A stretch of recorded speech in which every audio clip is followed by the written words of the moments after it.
Olá, nessa videoaula nós vamos aprender o comando teste, que vai ser utilizado para a gente fazer as avaliações de expressões, tá? Seja comparando números, strings, arquivos, ou até expressões complexas.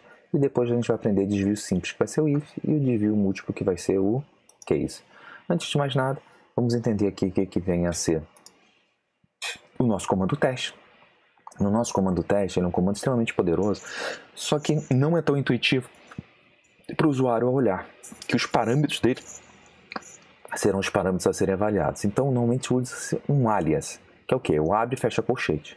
Desde que não esteja encostado o que está ali dentro nesse abre e fecha colchete, ele será substituído pelo teste e fica visualmente agradável para o nosso usuário ao olhar nosso shell e entender que aquilo ali está fazendo uma comparação de números, comparação de string, teste de arquivos.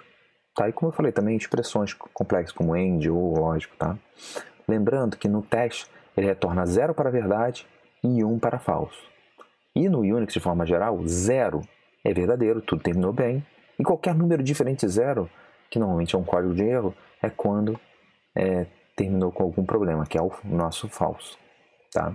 Primeira coisa que a gente vai ver é que o comando teste ele pode ser feito teste $x menos EQ5 ou no caso do igual, que é o menos EQ, eu posso fazer abre colchete, espaço, $x menos EQ5, espaço, fecha colchete. Isso para o igual. Para o diferente, menos NE.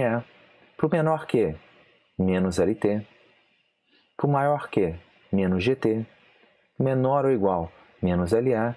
E para o maior ou igual, menos GE. Essas siglas vêm do inglês. Menos EQ é de equal. Menos NE, de not equal. Menos LT, less than in. Menos GT, greater than. Menos LE, less or equal. Menos GE, greater or equal. Então, quem dominar um pouco o inglês, isso aqui foi imediato. Se não, só consultar aqui a tabela. Vamos ver isso daqui na prática, aqui no nosso terminal. Então, a primeira coisa que a gente vai fazer é pegar, por exemplo, x recebe 7, eco $x, só para ver que ele vai estar com esse valor. Eu posso fazer teste $x e perguntar se ele é igual a 5. Quando eu der um eco $interrogação, eu vou ver que não é, isso é falso. Agora, se em vez de eu perguntar se ele é diferente, ou seja, not equal a 5, você vê que o retorno vai ser verdade. Eu podia ter feito essa pergunta não dessa forma que está sendo colocada aqui, sim da forma que eu falei que é mais intuitivo, que é o quê? Colchete, espaço, e o resultado vai ser o mesmo, seja para o diferente, para o igual, que a resposta vai ser falso. Eu posso fazer o quê? Menor que agora a resposta vai ser falso, porque 7 não é menor que 5 de jeito nenhum. Agora, maior que, eu vou ver que ele é maior que 5. E, obviamente, maior ou igual ainda vai ser verdade. E o menor ou igual também será falso, porque 7 não é menor ou igual a 5. Então, sobre números, é basicamente isso. E aí, nós temos aqui no material que o comando teste também pode ser utilizado para comparar strings. Tá? Então, aqui no material, eu estou assumindo que as strings têm apenas palavras simples, sem separador de espaço, e depois no terminal eu mostro como que eu protegeria. Para saber se as strings são iguais, eu uso o sinal de igual. Se são diferentes, exclamação igual. E aí eu também tenho a opção de saber se ela é não nula ou se é nula. Para não nula ser verdade, eu uso menos "n", ou seja, a string não está vazia. E se eu quero saber se ela está vazia, eu uso menos "z". Então vamos fazer isso aqui no nosso terminal. Então vamos lá. Nome igual. Estou fazendo um nome nulo. Então eu posso fazer abre colchete, menos "z", $nome. Fecha colchete. Você veja que isso daqui vai dar o quê? 0, porque ela está zerada. Em compensação, se eu for ver que ela está não nula, isso vai ser o quê? Falso, já que ela está nula. Agora eu vou fazer nome recebe Carlos. O não nulo agora, perdão, o não nulo agora vai me retornar verdadeiro, porque agora tem um conteúdo. Então agora eu vou ser capaz de comparar quem? Nome, e eu posso comparar com outra coisa, como Carlos. Com isso vai ser verdade. E se aqui tivesse escrito outro nome, Carla, por exemplo, ele vai dar falso. Se eu só quero saber que são diferentes, Carlos é diferente de Carla, eu uso exclamação igual, que ele vai me retornar o status, que eles são diferentes. Então, de string também é um processo relativamente simples. E o que eu posso fazer aqui também é trabalhar com expressões lógicas. Se eu usar o "-a", eu posso combinar duas expressões e vou fazer o "e" lógico, ou seja, para ser verdadeiro, todas as proposições têm que ser verdadeiras, as duas expressões. E o "-o", ou "o" lógico, vai trabalhar com expressões e para ser verdadeiro basta uma das proposições ser verdadeira, que o resultante é verdadeiro. Tá? Então, vamos voltar aqui para o nosso terminal, só para relembrar. Echo $x. Você vê que ele vale 7. Então eu posso fazer a seguinte proposição. $x, você é menor que 10 e $x, você é maior do que 8. Você vê que eu estou falando do número 7. Ele é menor que 10, mas não é maior do que 8. Então a resultante disso daqui vai ser o quê? Perdão. A resultante disso daqui vai ser falso. Agora, se em vez de usar o "e" lógico, eu usasse o "ou", a primeira proposição é verdadeira, a segunda é falsa. Como o "ou", basta que uma delas seja verdade para a resultante ser verdade, agora sim, a expressão inteira gerou verdade. Tá? E existe o que a gente vai ver agora, que é o not, que é a negação. Ele nega o resultado lógico de uma expressão. Tá? Então, o que aquela expressão geraria de resultado, nós vamos ter o oposto. Tá? Então, é o que a gente vai ver aqui. Então, se a proposição era verdadeira, o resultado se torna falso e vice-versa. Então, vou voltar aqui para o terminal. Então, lembra dessa expressão aqui onde eu checava se o número era diferente de Carla e via aqui que o resultado era verdadeiro. Se eu, em compensação, começar a negar isso tudo, eu vou ver que o meu resultado vai ser o quê? Falso. Então, eu posso negar qualquer expressão e, ao fazê-lo, eu automaticamente estou obtendo o resultado reverso, que era verdadeiro se torna falso, que era falso se torna verdadeiro. Então, quanto às expressões lógicas, eu acho que isso aqui já ficou claro. Então, agora a gente vai fazer o teste sobre a última parcela, que é sobre arquivos. Primeiro, eu posso identificar o tipo de arquivo. Se for arquivo do tipo bloco, eu uso "-b". Se for do tipo caractere, "-c". Se for do tipo diretório, "-d". E se for do tipo arquivo regular, "-f". Tem outros tipos que a gente vai ver daqui a pouco, mas vamos passar esse teste aqui rapidinho. Então, voltando aqui. Se eu der um ls, eu vou ver o meu diretório e eu posso fazer o seguinte. Abre colchete, "-b", e aí escolho lá um arquivo, por exemplo, modelos, que eu sei que é do tipo diretório. Então, o resultado disso daqui vai ser o quê? Falso. Agora, se em compensação perguntar se o tipo é do tipo que ele é, que é do tipo diretório, eu vou ver que a resultante vai ser o quê? Verdade. Então, no tipo de arquivo é bem imediato.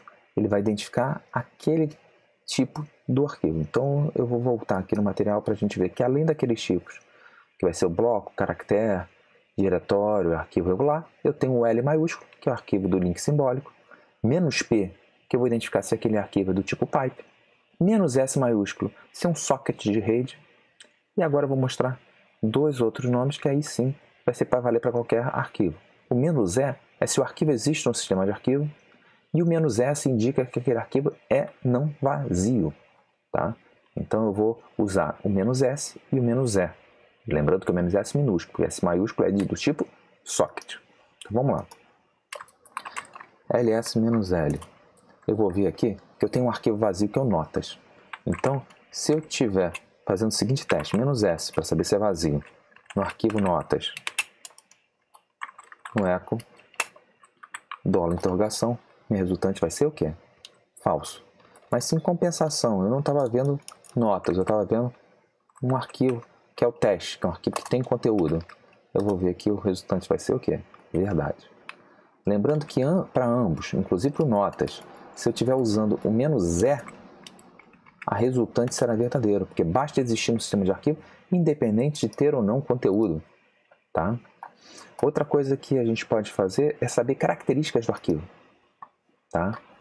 Eu posso saber, por exemplo, se eu sou o dono do arquivo, com "-O" maiúsculo, se eu pertenço ao grupo dono do arquivo, que é com "-G" maiúsculo, tá? Então isso é bem útil para eu saber em que permissão eu vou me enquadrar. Mais tarde a gente vai falar que também, comando teste, eu consigo ver as permissões. Mas o que é crítico para backup é o que eu vou mostrar aqui nesses 3 últimos conjuntos. O "-NT", eu vou saber se o arquivo é mais recente que. Então, se eu tenho um diretório original e um diretório backup, normalmente eu faço essa pergunta para direcionar se eu vou ter que atualizar ou não. Então, tanto o "-NT com o "-OT é para identificar se tem um arquivo mais antigo do que o outro. Agora, se eu quero saber se o arquivo já está sincronizado, eu posso usar o "-EF, que é para saber que os dois arquivos são o quê? Iguais. Então, para eu saber que o backup já foi feito, está tudo atualizado, é "-EF. Agora, se não está, qual deles é a versão mais nova, que pode ter sido atualizado o backup ou pode ter sido atualizado o arquivo de origem? Então, com isso, eu consigo fazer a identificação dessas características. Outros quesitos de permissões básicas que podem ser feitos é o "-R, para saber se eu tenho permissão de leitura, "-W, para saber se eu tenho permissão de escrita, e "-X, para saber se eu tenho permissão de execução, que são as permissões básicas, tá? Então, eu vou aproveitar aqui no nosso terminal, como a gente está vendo aqui, que o notas só tem permissão de quê? Leitura e escrita, a gente vai fazer esses testes aqui com base nele. Então, se eu estou fazendo o teste de leitura, eu vou ver que eu consigo. Se eu fizer o teste de escrita, eu vou ver que eu também consigo o resultado positivo, ou seja, ambos são verdade. Agora, como eu sei que está desligado a execução, quando eu fizer essa avaliação, o meu resultante vai ser o quê? Falso. Tá? Lembrando que eu posso ver, no caso, notas, eu sou o usuário dono e pertenço ao grupo. Quando eu for testar o usuário, eu vou ver que é verdade. Quando eu for também testar se eu pertenço ao grupo, eu vou ver que é verdade. Tá ok? E eu não vou ficar mostrando mais no terminal, porque aí vai depender do exercício de permissões avançadas, mas eu tenho "-U, que é para saber da permissão especial do SUD, para ver se esse bit está ligado ou não. E, além disso, eu tenho outras 2 permissões especiais, que é o "-G, para saber se o SGID está ativado naquele arquivo, e o "-K, para saber se o stick bit está ou não ativado no nosso terminal. Então veja que com isso a gente já compreendeu bem o funcionamento do teste, mas nós temos que aplicá-lo a algo que nos interessa. Então, nesse vídeo a gente vai aprender ainda desvios. E o primeiro comando de desvio que a gente vai aprender é o desvio simples, que é o if. Comando if.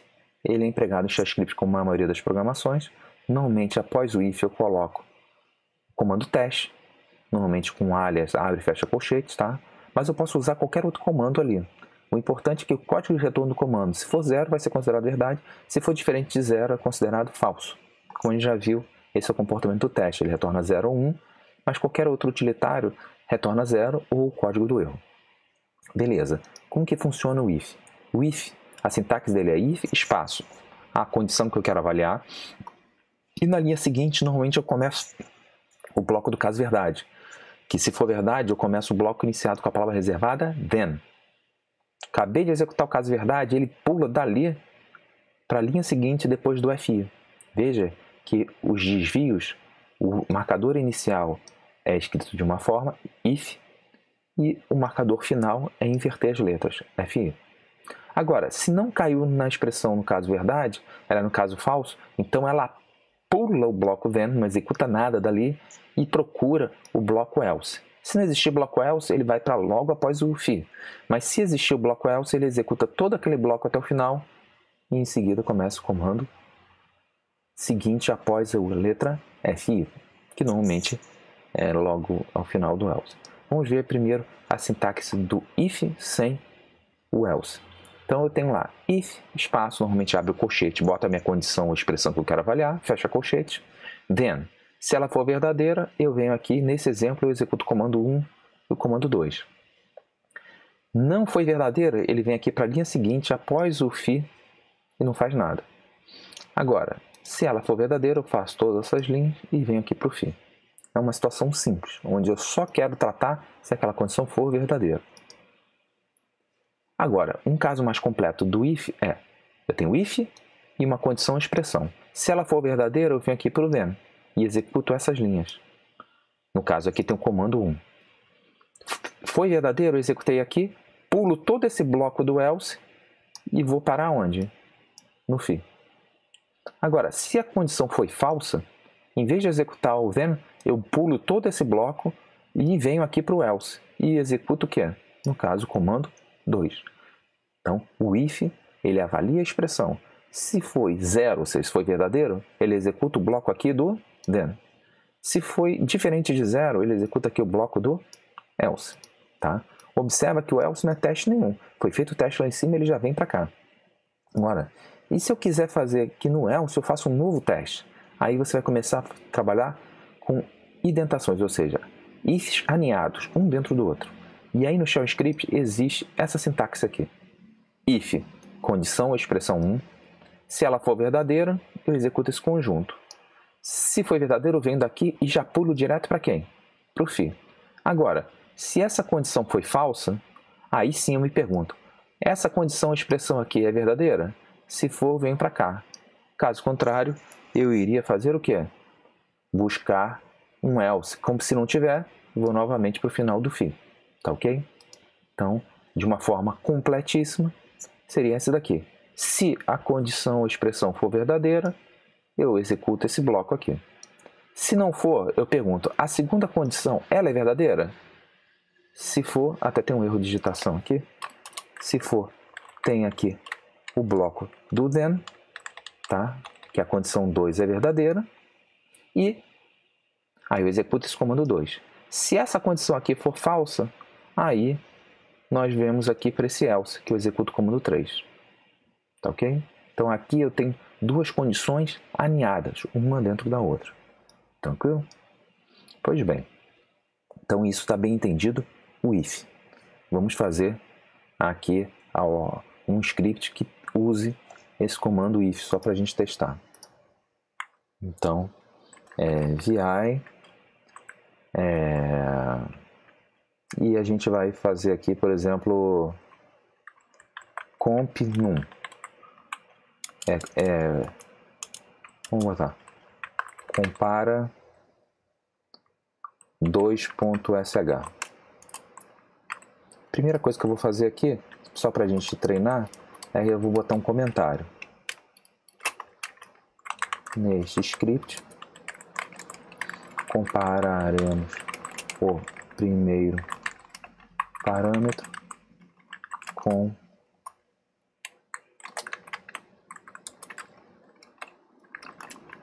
o número 2. E aí, para a gente já treinar o que a gente já viu nos outros vídeos, eu vou fazer o seguinte. Se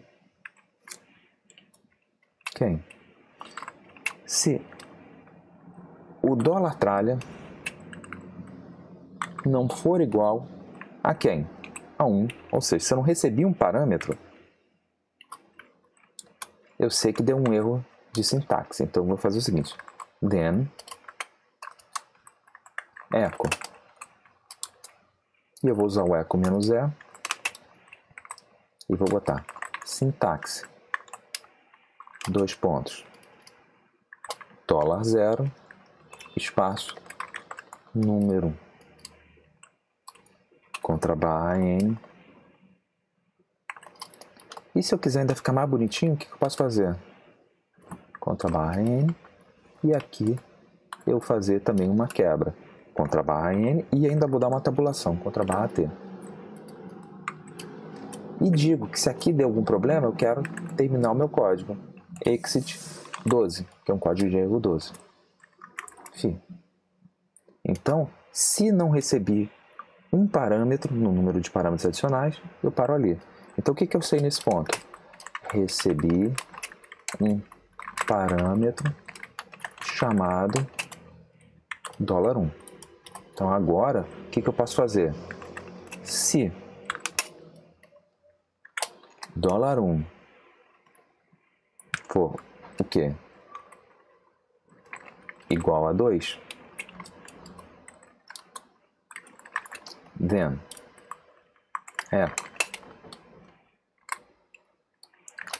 o número recebido por parâmetro é igual a 2.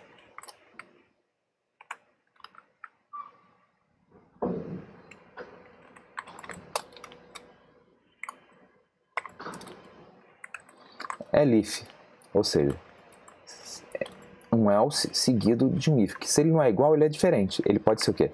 Maior ou menor. Nesse caso, eu estou perguntando no elif se ele é o quê? Menor. Então, se ele for menor, o número de parâmetro é menor que 2. Caso contrário, ou seja, else, o número recebido do parâmetro é o que?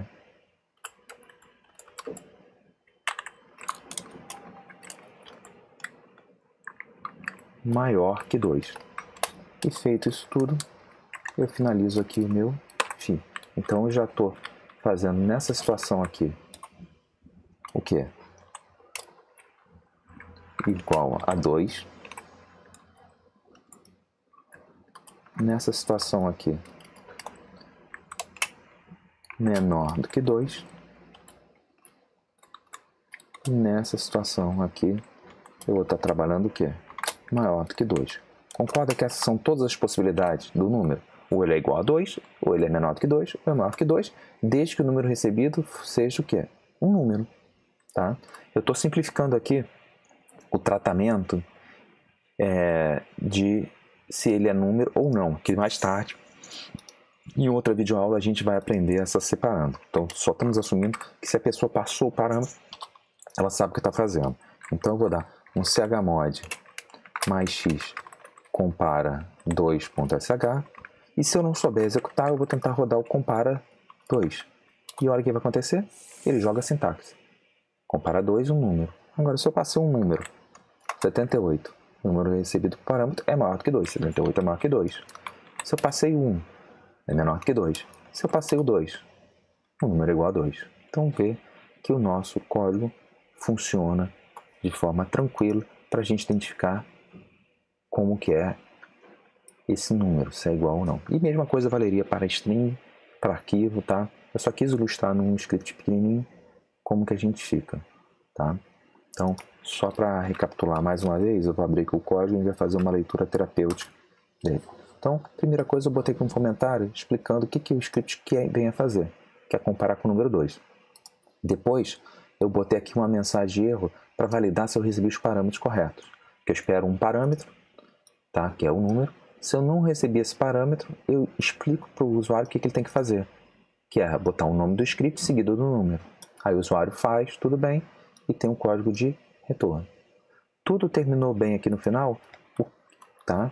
O que automaticamente aconteceu e eu não falei com vocês? Todo código termina automaticamente com o quê?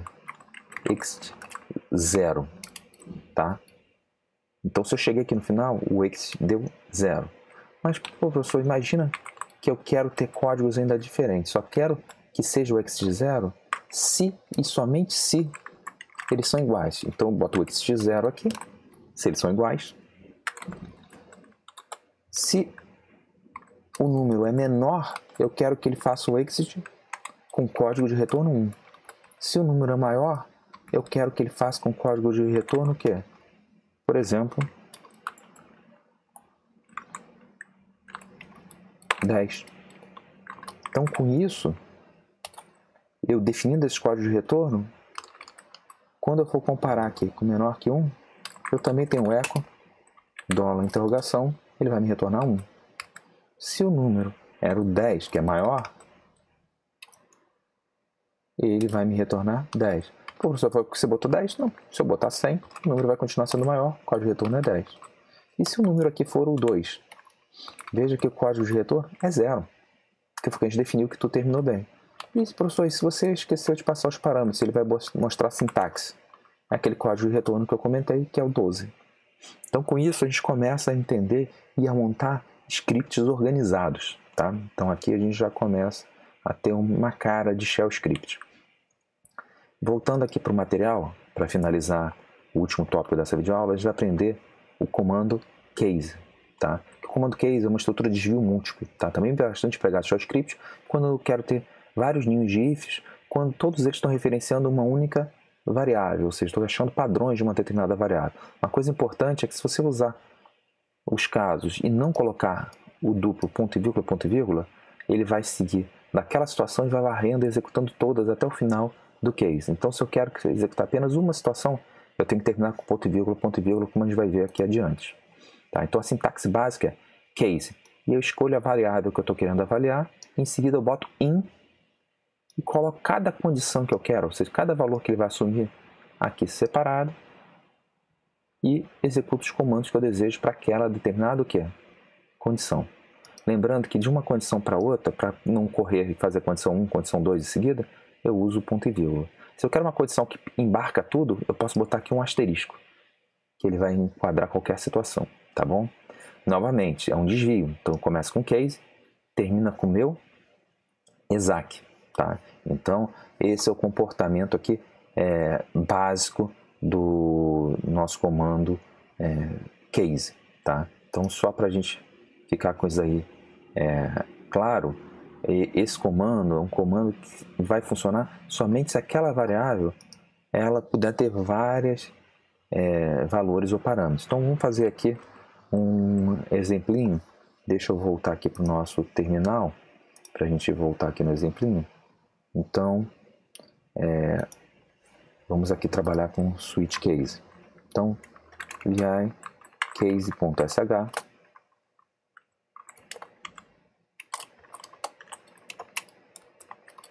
avalia o funcionamento do case com o identificador da arquitetura.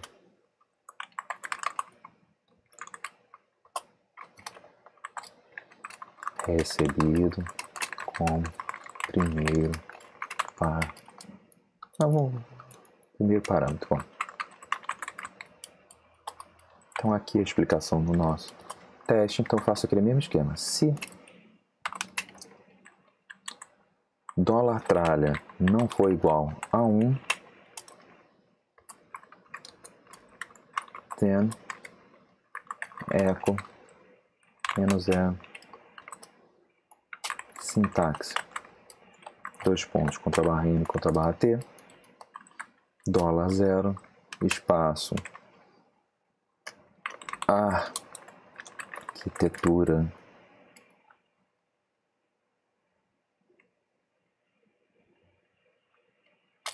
contra barra N, contra barra N, arquitetura pode ser dois pontos e 386 e 486 e 586 e 686 ou demais. Contra barra N, fecha aspas, exit 23. Você vê que o código de saída vai ser a definição do que eu estou definindo como código de erro. Recebi um parâmetro.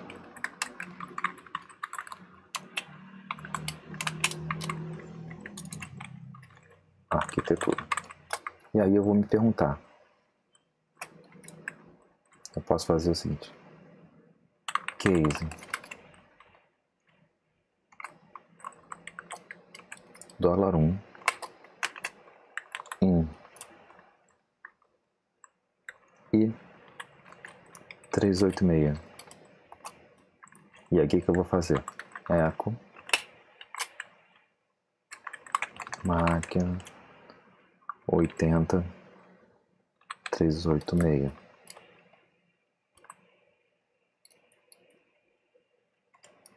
Normalmente eu ponho aqui ponto vírgula, ponto vírgula.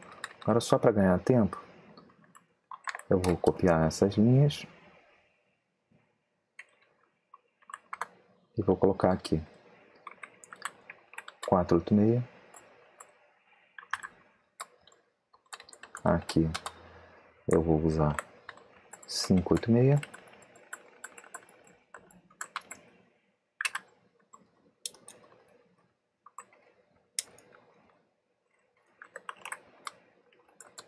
Aqui eu vou usar 686.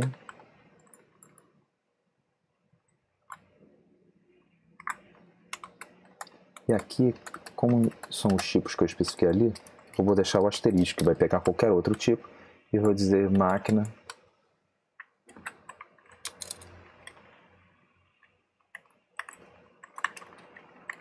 outro tipo não cadastrado. E o que eu posso fazer aqui? Também organizar para ter um exit diferente. Exit 3, eu sabia que é 386, e faço isso para cada uma. Ou seja, aqui eu vou botar exit 4, aqui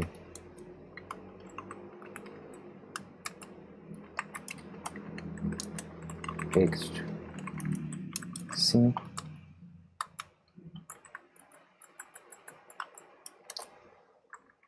eu vou assumir que esse aqui é o que eu gostaria que tivesse, todo mundo que tivesse 686. Então exit de 0, e aqui eu vou botar o exit 43. Tá? Lembrando que ao final do case, o que eu tenho que fazer? Exac. Tem que finalizar o bloco dele. Então, isso feito, salvo, ligo a permissão de execução e posso executar. Se eu nada fizer, ele vai dizer qual a arquitetura que eu tenho que botar. Botei aqui i 386, ele vai me dizer máquina 80 386, do eco, dólar interrogação vai retratar. Se eu botar um tipo aqui diferente, entendeu? Dual core, o que ele vai dizer? De outro tipo não cadastrado, e vai dar mensagem de erro. Se em compensação eu botei i 686, ele vai me retornar que é o tipo que eu quero, código 0, tá ok? Então, pessoal, é isso daqui que eu queria falar nesse segmento aí de desvios simples usando o Shell Script, e depois nas outras videoaulas a gente vai começar a trabalhar com estruturas de repetição, tá ok? Até a próxima!